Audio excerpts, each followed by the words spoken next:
TiEcon 2021. Diplomacy is a fine balance between art and science. It takes strategy and execution at the highest levels of human faculty, supported by grit, determination, compassion, foresight, strength, courage, and leadership. In today's Fireside chat, the recent developments in the U.S. and India relationships, our speakers personify all these traits and a lot more. Our keynote speaker, Kenneth I, who was the 25th U.S. ambassador to the Republic of India from November 27 to January 5th, 2021. He has led one of the biggest missions and accomplished a great deal in the short time that he was the ambassador of India. Prior, Kenneth has worked and received distinguished service awards from the Department of State, the Department of Defense, Department of Energy, Department of Commerce, and many more. His outstanding contribution when it comes to the relationship between India and US was during the formalization of the civil nuclear agreement between the two nations.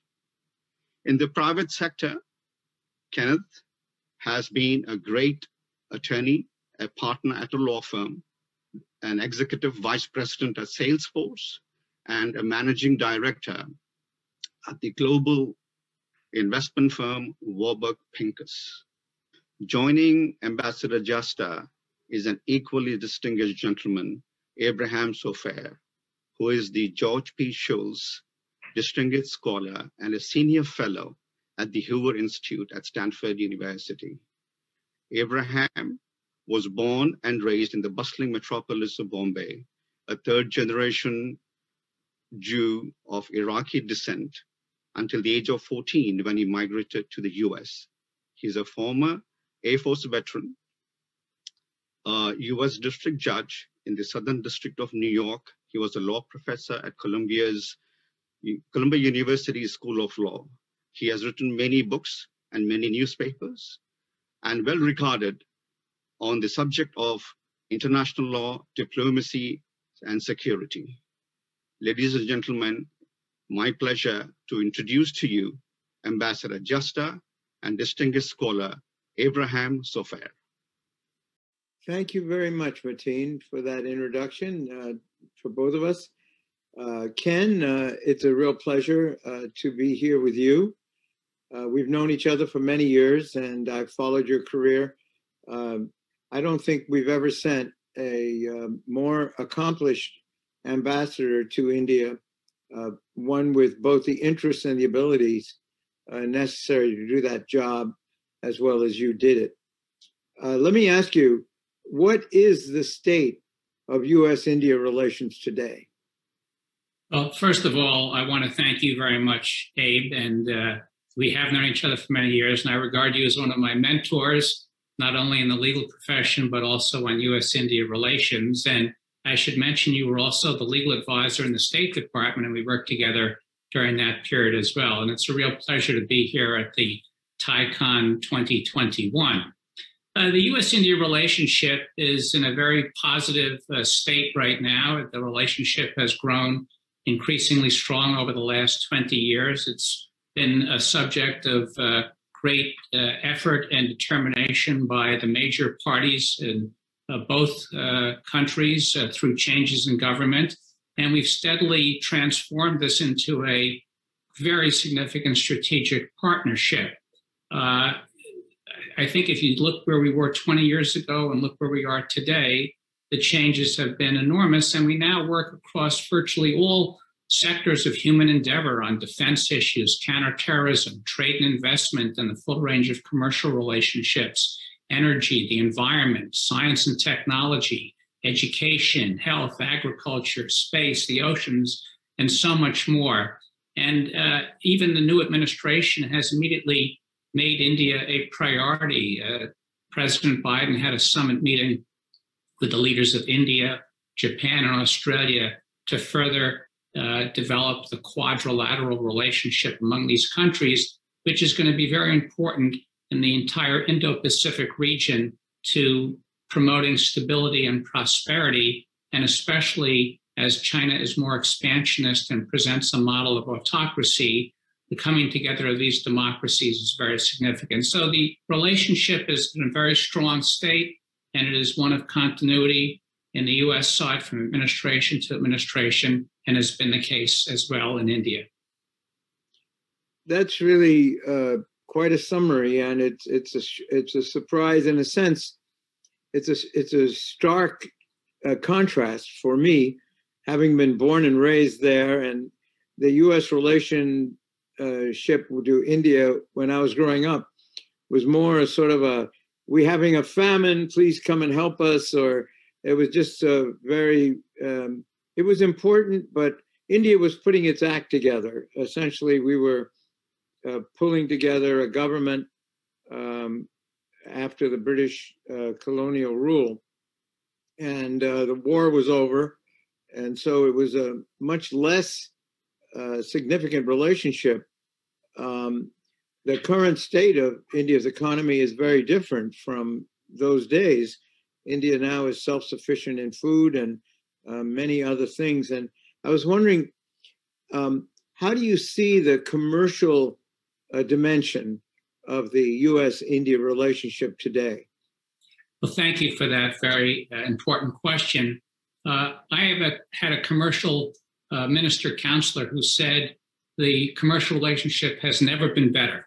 When I first began working on U.S.-India relations in 2001, the level of bilateral trade was about $18.6 billion.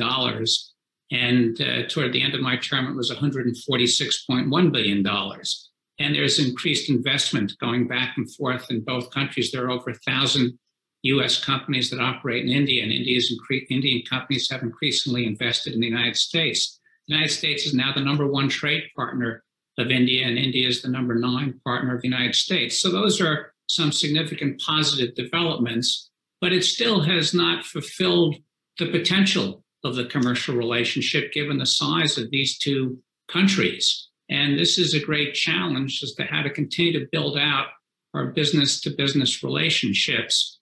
And now in the post-COVID period, when countries are trying to figure out what are the lessons to take away from the COVID-19 pandemic, I do have some concerns that one lesson may be that we have to reduce our dependencies on other countries and look inward rather than outward. And I think this would be a great mistake. I think, as you suggested in your question, when India opened up its economy in 1991, it really began to increase its levels of growth. And while I think it should open up further because history shows that open economies lead to higher growth, it is now starting to slowly, in my view, and that of American companies, close a bit. And barriers are going up in tariff and non-tariff areas. And the movement for self-reliance in India makes sense if it's going to build stronger, more resilient companies. But I think it would be troubling if it means a closing to globalization. People in India insist that that's not the case, but the jury's still out. In the United States also, there's increasing focus on Buy American Acts and things that the government can do to procure more American products. So we're at an interesting point in time where India has turned its back on the Regional Comprehensive Economic Partnership Agreement in Asia, and has said that it wants to have more trade with the United States, but we've been unable to conclude a trade agreement. And so both countries have to, I think, decide, do they want to make the political effort, especially in these difficult times in terms of how politically trade is viewed, to increase the trade relationship, which I think would be positive for both countries and critical to the technology sectors and other areas of innovation that go back and forth between the two countries. That is a very important observation. Until recently, I shared your view, and I thought this was all going in one direction, that there were problems to overcome, barriers to set aside, but that both sides wanted more connection and greater trade. But as you say, both countries now have contrasting signals. What do you think we could do to overcome that? Because I think some of that stems from the fact that some countries are less reliable and some are more. And my assumption has always been that the U.S. India relationship is a relatively reliable one. It's one that we have not only a trading partner, but a friend. And that's particularly true after the China situation has developed.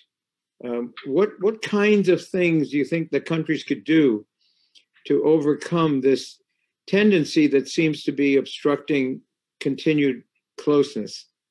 Well, as you said, there is increasing domestic political reasons to be reluctant to open up one's markets as fully as might be beneficial to overall economic growth.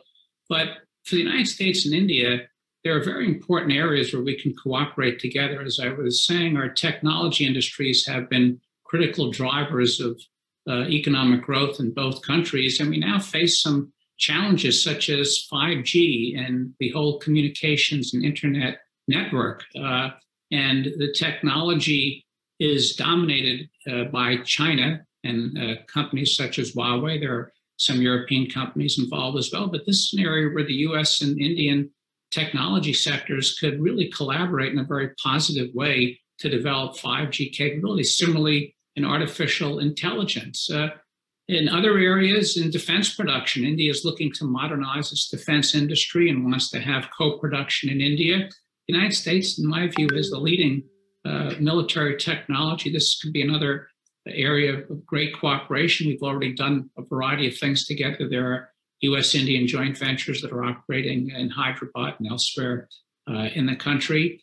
And in the health sector, I think we come out of this COVID pandemic where the United States and India have joined forces in developing and producing vaccines. And there are other areas to ensure that we have secure supply chains. The key is that the lessons from COVID-19 should not be to close down, but to focus on a circle of trusted, like-minded countries. And I would put the United States and India in that category. We should be doing that in the economic relationship and increasingly in the defense relationship as well. Looking at that, Ken, the China situation, the situation that we both, India and the United States, face regarding China, and that's been dramatically illustrated in the crisis that occurred on the border between India and China. That has led to the discussions about cooperation in the security area that seemed unprecedented. Would you comment on that? Because that might be also a bridge to closer relations. Well, India lives in a very challenging neighborhood. It's got China on its northern border. It's got Pakistan on its western border. These are both nuclear weapons states. And so you have in very close vicinity 3 nuclear weapon states. That's really unprecedented and creates great political and military challenges for India. As you know, during the Cold War, India had a policy of non-alignment. And since the end of the Cold War, it has still tried to maintain what it refers to as strategic autonomy, meaning that it wants to really reach out to all countries and have positive relationships and help to balance other countries out and benefit from the process of doing so. But as we've seen now, the Chinese relationship has really been front and center. India has tried to manage that effectively over the years, as have the Chinese. They had a war in 1962, but since that time, they worked together on various matters. There's a grouping of Russia, India, and China that was formed in the late 1990s. The BRICS group of Brazil, Russia, India, China, and South Africa was formed in 2009. There's been a lot of international trade between India and China, and the border disputes have been compartmentalized and not infected the other parts of the relationship. But what happened in 2020 with the amassing of Chinese forces, 50,000 forces and heavy artillery on the Indian border with India, is that it shattered what had been a relationship that had been managed. There had been informal summit meetings between Prime Minister Modi and President Xi of China. And now you have a very different relationship. There's really, I think, a severe lack of trust, and neither side wants to get in a conflict, but the Chinese have not backed off really in terms of their overall posture on the border. And this has accelerated some of the military activity and cooperation between the United States and India, and also discussions on maritime security that have occurred in what's known as the Quad that I referred to earlier, of India, United States, Japan, and Australia. Now, again, India is in a sensitive position. It does not want to poke a finger in the eye of the Chinese. It is not looking to have a military alliance that encircles China, but it also needs to develop greater relationships with the other countries in the Indo-Pacific region that share its values and vision for the future, and indicate implicitly to the Chinese that there will be pushback if it continues to engage in aggressive conduct. So it's a very sensitive situation. It has certainly further enhanced the relationship between the U.S. and Indian militaries, which has been building steadily in the last 15 to 20 years in any event, but we now do more exercises together than India does with any other country. We had a tri-services exercise that I inaugurated when I was there. We now do the Malabar exercise with 4 countries. It's a maritime exercise that includes Australia and Japan. And so these activities will continue. They're not institutionalized yet, but they're happening with greater regularity. That's very positive, I think. And while I agree with you, we should not be pushing India into things, security activities that India is uncomfortable with. We should be there for India on the security issue, just to show that we're there on other issues as well, and we can be as reliable as we'd like India to be for us. I would add, Abe, that the United States is fully prepared to do that. I think in some respects, it's really India that has to make the choice about whether it wants to continue to get closer to the United States or continue to balance with military procurements from Russia and with how it manages its relationship with China. Sorry. Well, one last question. I'm out here in Silicon Valley. You used to be here with Salesforce. You know how important the Indian community has been to the growth of Silicon Valley and the success of Silicon Valley. Is that in any respect challenged now? Can we count on that continuing? Look, I think one of the great positives of the U.S. India relationship has been the people-to-people ties. There are over 4 million Indian Americans, and a central aspect of that has been the technology sector, where I think there are more Indian American CEOs of startups than any other group. I once read a statistic that said 1/3 of the startups that are headed by foreign individuals are Indian Americans, overall people of foreign origin. So I think that is a very important source of entrepreneurship and innovation for the United States. And we process a lot of visas for that. And the Indian community is always focused on H-1B visas, which have not changed since 1990. They've been temporarily suspended due to the employment situation in the United States, but this has occurred all over all over the world. But I anticipate that process and program to get back on track very soon. The real challenge for the government of India is it's great from America's perspective that some of the top talent from India comes to the United States and is practicing its entrepreneurship and exhibiting its innovation in our country. But I think that the government and India should want to try to create more conditions that would attract them to stay home. And that includes the availability of risk capital, the mobility of labor, the acceptance of people starting a business and failing, but then starting again, and the rewards for success. But trying to create the environment that makes it as attractive for top talent to do their work in India as doing it in the United States. But again, it's been a great source of growth for the U.S. India relationship, tremendous foundation, really, for all that we do together. And I think it's in part because of the values we share, and I expect that to continue to be a very important part of our relationship. Well, thank you, Ken. Thank you for being part of the solution and the growth of this wonderful relationship. Thank you very much, Abe. It's a pleasure to be here with you.